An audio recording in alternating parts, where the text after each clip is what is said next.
Quarta parte do livro Palavras do Infinito. Hauptmann. Na Casa da Morte, em Trenton, Bruno Richard Hauptmann desfolha pela última vez o calendário das suas recordações. É de tarde, o condenado sente esvaecer-lhe a derradeira esperança. Já não há mais possibilidade de adiantamento da execução depois das decisões do grande júri de Mercer, e o caso Wendell representava o único elemento que modificaria o epílogo doloroso da tragédia de Hopewell. O governador do estado de Nova Jersey já havia desempenhado a sua imitação de Pilatos, e o Sr. Kimberlin nada mais poderia realizar que o cumprimento austero das leis que condenaram o carpinteiro alemão à cadeira elétrica. Hauptmann sente-se perdido diante da irresistível e chora, protestando a sua inocência, recapitula a série de circunstâncias que o conduziram à situação de indigitado matador do Baby Lindenberg, e espera ainda que a justiça dos homens reconheça o seu erro, salvando-o à última hora das mãos do carrasco. Mas a justiça dos homens está cega, tateando na noite escura de suas vacilações, não viu senão a ele no amontoado das sombras. A polícia norte-americana precisava que alguém viesse à barra do tribunal responder-lhe por um crime nefando, satisfazendo assim as exigências da civilização, salvaguardando o seu renome e a sua integridade. E o carpinteiro de Bronx, o olhar marcado de lágrimas, recorda os pequenos episódios da sua existência, a sua velha humilde de Caminhos, o ideal da fortuna nas terras americanas, a esposa aflita e desventurada e a imagem do filhinho brincando nas suas pupilas cheias de pranto. Hauptmann esquece-se então dos seus nervos de aço e da sua serenidade perante as determinações da justiça e chora convulsivamente, enfrentando os mistérios silenciosos da morte. Paira no seu cérebro a desilusão de todo esforço diante da fatalidade, e sentindo o escoamento dos seus derradeiros minutos, foge espiritualmente do turvelinho das coisas humanas para se engolfar nas meditações das coisas de Deus. Suas mãos cansadas tomam a Bíblia do Padre Werner, e seu espírito excursiona no labirinto das lembranças. Ao seu cérebro atormentado voltam as orações aprendidas na infância, quando sua mãe lhe punha na boca os salmos de Davi e o santo nome de Deus. Depois disso ele viera para o mundo largo, onde os homens se devoram uns aos outros no círculo nefasto das ambições. Suas preces de menino se perderam como restos de um naufrágio em noite de Procela. Ele não conhecera nenhum apóstolo e jamais demonstraram no turbilhão escuro das lutas humanas uma figura que se assemelhasse àquele homem suave dos evangelhos. Entretanto, nunca como naquela hora ele sentiu tanto o desejo de ouvir-lhe a palavra sedutora do Sermão da Montanha. Aos seus ouvidos ecoavam as derradeiras notas daquele cântico de glorificação aos bem-aventurados do mundo, pronunciando num crepúsculo há 2000 anos para aqueles que a vida condenou no infortúnio. A uma voz misteriosa lhe segredava aos ouvidos os segredos da cruz, cheia de belezas ignoradas. Hauptmann toma o capítulo do Salmo 23 e repete com o profeta: "O Senhor é o meu pastor, nada me faltará." O relógio da penitenciária prosseguia decifrando os enigmas do tempo. E o carrasco já havia chegado para o seu terrível Mister. 50 testemunhas ali se conservavam para presenciar a cena do supremo desrespeito pelas vidas humanas. Médicos, observadores das atividades judiciárias, autoridades e guardas. Ali se reuniam para encerrar tragicamente um drama sinistro que emocionou o mundo inteiro. O condenado, à hora precisa, cabelos raspados, a máquina zero e a calça fundida para que a execução não falhasse, entra calado e sereno na câmara da morte. Havia no seu rosto um suor pastoso como a dos agonizantes. Nenhuma sílaba se lhe escapou da garganta silenciosa. Contemplou calmamente o olhar curioso e angustiado dos que o rodeavam representando ironicamente o testemunho das leis humanas. No seu peito não havia o perdão de Cristo para os seus verdugos, mas um vulcão de prantos amargos torturava-lhe o íntimo nos instantes derradeiros. Considerando toda a inutilidade da ação diante do destino e da dor, deixou-se amarrar à poltrona da morte, enquanto os seus olhos tangíveis não viam mais os benefícios alegres da claridade, mergulhando-se nas trevas compactas em que iam entrar. Eliot imprime o primeiro movimento à roda fatídica, correntes elétricas anestesiam o cérebro do condenado, e dentro de 4 minutos, pelo preço mesquinho de alguns centavos, os Estados Unidos da América do Norte exercem a sua justiça, não obstante as dúvidas tremendas que pairam sobre a culpabilidade do homem sobre cuja cabeça recaíram os rigores de suas sentenças. Muito se tem escrito sobre o doloroso drama de Hopewell. Os jornais de todo o mundo focalizaram o assunto e as estações de rádio encheram a atmosfera com as repercussões dessa história emocionante. Não é demais, portanto, que um morto se interesse por esse processo que apaixonou a opinião pública mundial. Não para exercer a função de revisor dos erros judiciários, mas para extrair a lição da experiência e o benefício do ensinamento. As leis penais da América do Norte não possuíam elementos comprobatórios de culpa do Bruno Hauptmann. Como autor do nefando infanticídio, para conduzi-lo à cadeira de morte, não se prevaleceu senão dos argumentos dubitativos e inadmissíveis dentro da sua cultura jurídica dos tempos modernos.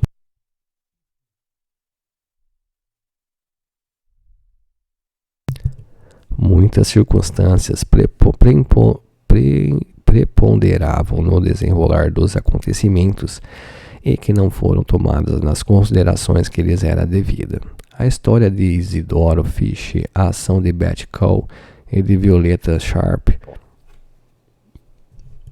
a leviandade das acusações de Jaffrey Condon e a dúvida profunda empolgando todos os corações que acompanharam em suas etapas dolorosas o desdobramento desse processo sinistro.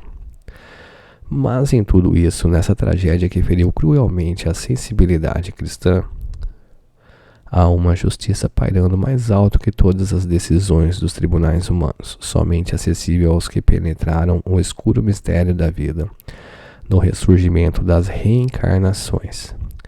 Hauptmann, sacrificado na sua inocência, Harold Hoffmann, com o desprestígio político perante a opinião pública do seu país, e Lindbergh, herói de um século, ídolo do seu país e um dos homens mais afortunados do mundo, fugindo de sua terra a bordo do American Importer, onde quase lhe faltava o conforto mais comezinho, como se fora um criminoso vulgar. São personalidades interpeladas na terra pela Justiça Suprema.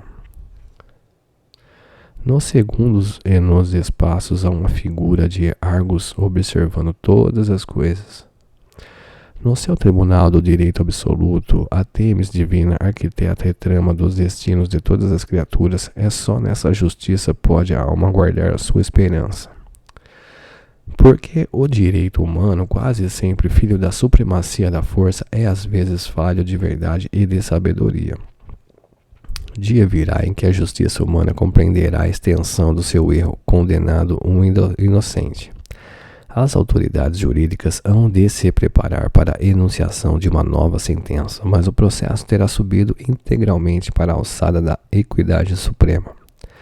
Debalde, os juízes da terra tentarão estabelecer a realidade dos fatos com os recursos de sua tardia argumentação. Porque nesse dia, quando Bruno Richard Hauptmann for convocado para o último depoimento em favor do resgate da sua memória, o carpinteiro de Bronx, que os homens eletrocutaram, não passarão de um punhado de cinzas. Humberto de Campos, recebido em Pedro Leopoldo, 6 de abril de 1936.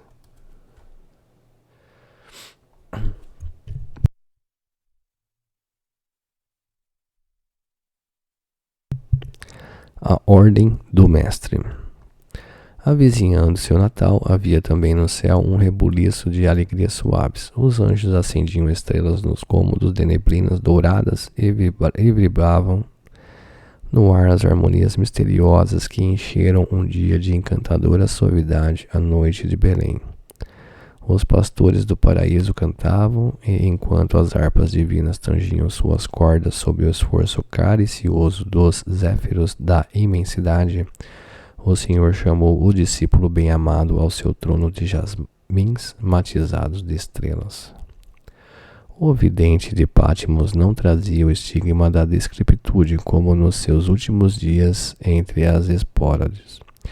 Na sua fisionomia pairava aquela mesma candura adolescente que o caracterizava no princípio do seu apostolado. João, disse-lhe o mestre, lembraste do meu aparecimento na terra? Recordo-me, Senhor, foi no ano de 749 da era romana, apesar da arbitrariedade do Frei Dionísios, que colocou erradamente o vosso natalício em 754, calculando no século VI da era cristã.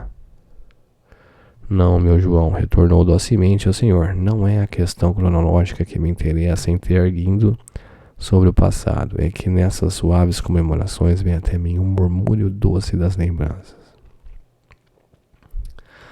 Ah, sim, mestre amado, retrucou pressuroso o discípulo. Compreendo-vos.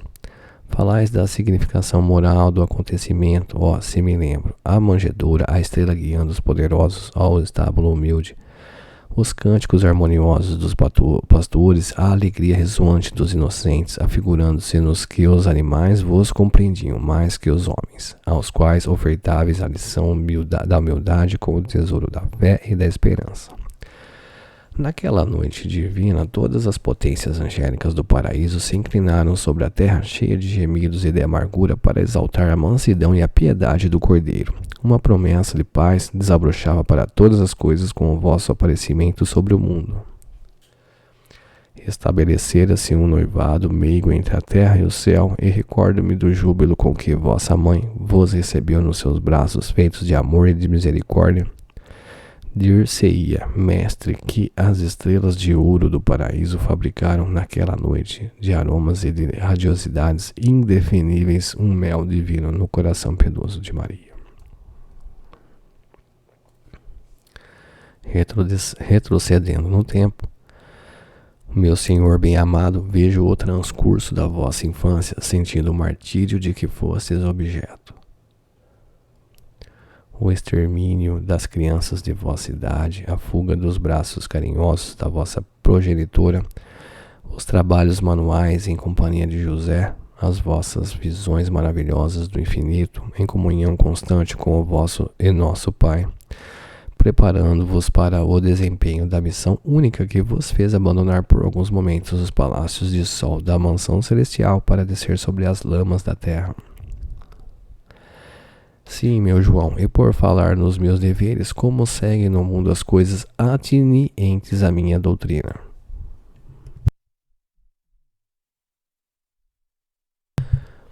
Vão mal, meu senhor, desde o concílio ecumênico de Nicéia, efetuado para combater o cisma de Ário em 325, as vossas verdades são deturpadas.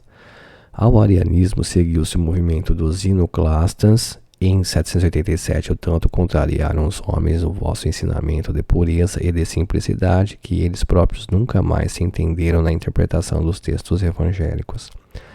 Mas não te recordas, João, que a minha doutrina era sempre acessível a todos os entendimentos? Deixei aos homens a lição do caminho, da verdade e da vida, sem lhes haver escrito uma só palavra. Tudo isso é verdade, Senhor, mas logo que regressasses aos vossos impérios resplandecentes, reconhecemos a necessidade de legar a prosperidade à posteridade os vossos ensinamentos. Os evangelhos constituem a vossa biografia na terra. Contudo, os homens não dispensam em suas atividades o véu da matéria e do símbolo. A todas as coisas puras da espiritualidade adicionam a extravagância de suas concepções. Nem nós e nem os evangelhos poderíamos escapar em diversas basílicas de Ravenna e de Roma, Mateus é representado por um jovem, Marcos por um leão, Lucas por um touro, e eu, Senhor, estou ali sob o símbolo estranho de uma águia. E os meus representantes, João, o que fazem eles? Mestre, envergonho-me de dizer, andam quase todos mergulhados nos interesses da vida material e, em sua maioria, aproveitam das oportunidades para explorar o vosso nome, e quando se voltam para o campo religioso é quase que apenas para se condenarem uns aos outros, esquecendo-se de que lhes ensinasse a se amarem como irmãos. As discussões e os símbolos, meu querido, disse-lhe suavemente o mestre, não me impressionam tanto. Tivestes como eu a necessidade desses últimos para as predicações e sobre a luta das ideias. Não te lembras quanta autoridade fui obrigado a despender, mesmo depois da minha volta da terra, para que Pedro e Paulo não se tornassem inimigos? Se entre meus apóstolos prevaleciam semelhantes desuniões, como poderíamos eliminá-los do ambiente dos homens que não me viram sempre inquietos nas suas indagações? O que me contrista é o apego dos meus missionários aos prazeres fugitivos do mundo. É verdade, Senhor. Qual o núcleo de minha doutrina que detém no momento maior força de expressão? É o departamento dos bispos romanos, que se recolheram dentro de uma organização admirável pela sua disciplina, mas altamente perniciosa pelos seus desvios da verdade. O Vaticano, Senhor, que não conheceis, é um amontoado suntuoso das riquezas das traças e dos vermes da terra. Dos seus palácios confortáveis e maravilhosos irradia-se todo um movimento de escravização das consciências. Enquanto vós não tinheis uma pedra onde repousar a cabeça, dolorida, os vossos representantes dormem a sua cesta sobre almofadas de veludo e de ouro, enquanto trazieis os vossos pés macerados nas pedras do caminho escabroso. Quem se inculca como vosso embaixador traz a vossa imagem nas sandálias matizadas de pérolas e de brilhantes. E junto de semelhantes superfluidades e absurdos, surpreendemos os pobres chorando de cansaço e de fome ao lado do luxo nebabesco das basílicas suntuosas erigidas no mundo como um insulto à glória da vossa humildade e do vosso amor. Choram as crianças desamparadas, os mesmos pequeninos a quem estendieis os vossos braços compassivos e misericordiosos. Enquanto sobram as lágrimas e os soluços entre os infortunados, nos templos onde se cultua a vossa memória, transbordam moedas em mãos cheias, parecendo com amarga ironia que o dinheiro é uma defecação do demônio no chão acolhedor da vossa casa.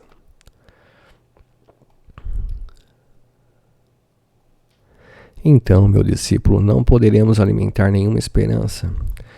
Infelizmente, Senhor, é preciso que nos desenganemos por um estranho contraste. Há mais ateus benquistos no céu do que aqueles religiosos que falavam em vosso nome na terra. Entretanto, sussurraram os lábios divinos docemente. Consagro o mesmo amor à humanidade sofredora.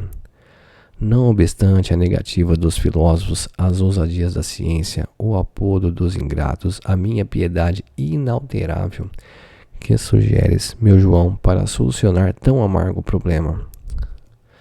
Já não dissestes um dia, mestre, que cada qual tomasse a sua cruz e vos seguisse? Mas prometi ao mundo um consolador em tempo oportuno, e os olhos claros e límpidos postos na visão piedosa do amor de seu Pai Celestial, Jesus exclamou: se os vivos nos traíram, meu discípulo bem-amado, se traficam com o objeto sagrado da vossa casa, profiligando a fraternidade e o amor, mandarei que os mortos falem na terra em meu nome. Deste Natal em diante, meu João, descerás mais um fragmento dos véus misteriosos que cobrem a noite triste dos túmulos para que a verdade ressurjam das mansões silenciosas da morte. Os que já voltaram pelos caminhos ermos da sepultura retornarão à terra para difundirem a minha mensagem, levando aos que sofrem com uma esperança posta no céu as claridades benditas do meu amor. E dessa hora E desde essa hora memorável, há mais de 50 anos, o Espiritismo veio com as suas lições prestigiosas, felicitar e amparar na terra a todas as criaturas. Humberto de Campos, Pedro Leopoldo, 20 de dezembro de 1935.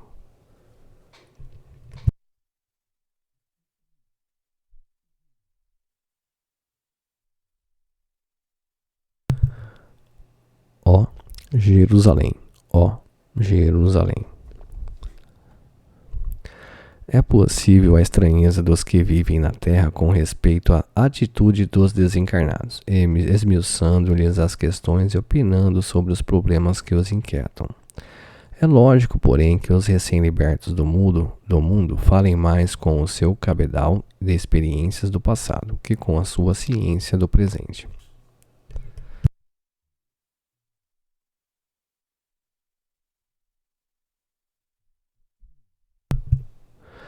Adquirida à custa de faculdades novas que o homem não está ainda à altura de compreender. Pode imaginar-se na Terra determinadas condições da vida sobre a superfície de Marte. Mas o que interessa por enquanto ao mundo semelhantes descobertas, seus enigmas que o assoberbam ainda não foram decifrados. Para o exilado da Terra, não vale a psicologia do homem desencarnado. Tateando na prisão escura da sua vida, seria quase um crime aumentar-lhe as preocupações e ansiedades. Eu teria muitas coisas novas a dizer, todavia apraz-me, com o objeto de me fazer compreendido, desbruçar nas bordas do abismo em que andei vacilando, subjugado nos tormentos, perquirindo aos seus logogrifos inextricáveis para arrancar as lições da sua inutilidade. Também o homem nada tolera que venha infringir o método da sua rotina. Presumindo-se rei da criação, não admite as verdades novas que esfacelam a sua coroa de argila. Os mortos, para serem reconhecidos, deverão tanger a tecla da mesma vida que abandonaram. Isso é intuitivo.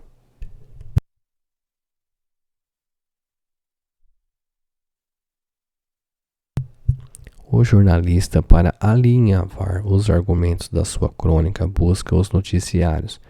Aproveita-se dos acontecimentos do dia, tirando a sua ilação das ocorrências do momento. E meu espírito volve a contemplar o espetáculo angustioso dessa Abissânia, abandonada no seio dos povos como o derradeiro reduto da liberdade de uma raça infeliz, cobiçada pelo imperialismo do século, lembrando-me de Castro Alves nas suas amarguradas Vozes da África. Deus, ó Deus, onde estás que não respondes? Em que mundo, em que estrela tu te escondes? Esbuçado nos céus? Há 2000 anos te mandei meu grito, que embalde desde então corre ao infinito. Onde estás, Senhor Deus? Da Roma poderosa partem as caravanas de guerreiros, Cartago agoniza no seu desgraçado heroísmo público, Cornélio consegue a mais estrondosa das vitórias, os cérebros dos patrícios ilustres embriagam-se no vinho do triunfo e nas galeras suntuosas onde as águias simbolizam o orgulho. Poder da Roma eterna, lamentam-se os escravos nos seus nefandos martírios. Os Césares enchem a cidade das Sabinas de troféus e glórias, todos os deuses são venerados, os países são submetidos e os povos entoam o hino da obediência à Senhora do mundo. Já não se ouve a melodiosa flauta de Pan nos bosques da Tessália, e nas margens do Nilo apagam-se as luzes dos mais suaves mistérios. Vítima, porém, dos seus próprios excessos, o grande império vê apressar-se a sua decadência. No esboramento dos séculos, a invencível potência dos Césares é um montão de ruínas. Sobre os seus mármores suntuosos aumentam as destruições. Roma dormiu o seu grande sono, ei-la contudo que desperta. Mussolini deixa escapar um grito do seu peito de ferro, e a Roma antiga acorda de letargo, reconhecendo a perda dos seus imensos domínios. Urge, porém, recuperar o poderio, empenhando-se em alargar o seu império colonial. onde e como. O mundo está cheio de leis, de tratados de amparo recíproco entre as nações. A França já ocupou todos os territórios ao alcance das suas possibilidades, a Alemanha está fortificada para as suas aventuras, o Japão tem as suas vistas sobre a China, e a Inglaterra, calculista e poderosa, não pode ceder 1 milímetro no terreno das suas conquistas. Mas Roma quer a expansão da sua força econômica e prepara-se para roubar a derradeira ilusão de um povo desgraçado, ao qual não basta a lembrança amarga dos cativeiros multisseculares, julgando-se livre na obscura faixa de terra para onde recuou, batido pela crueldade das potências imperialistas. Que mal fizeste a civilização corrompida dos brancos, ó pequena Abissínia, grande pela expressão resignada do teu ardente heroísmo? Como pudeste das areias calcinantes do deserto, onde apuras o teu espírito de sacrifício, penetrar nas instituições europeias, provocando a fúria das suas armas? Deixar que passem sob o teu sol de fogo as horas de vândalos, sedentas de chacina e de sangue. Sobre as tuas esperanças mal baratadas derramará o Senhor perfume de sua misericórdia. Os humildes têm o seu dia de bem-aventurança e de glória. Não importa seja o joguete dos caprichos condenáveis dos teus verdugos, porque sobre o mundo todas as frontes orgulhosas desceram do pináculo da sua grandeza para o esterquilínio e para o pó. Se tanto for preciso, recebe sobre os teus ombros a mortalha de sangue, porque junto do maravilhoso império da civilização apodrecida dos brancos ouve-se a voz lamentosa de um novo Jeremias. Ó Jerusalém, Jerusalém. Humberto de Campos, recebido em Pedro Leopoldo, 11 de agosto de 1935. E aqui encerro a quarta parte. Até a próxima.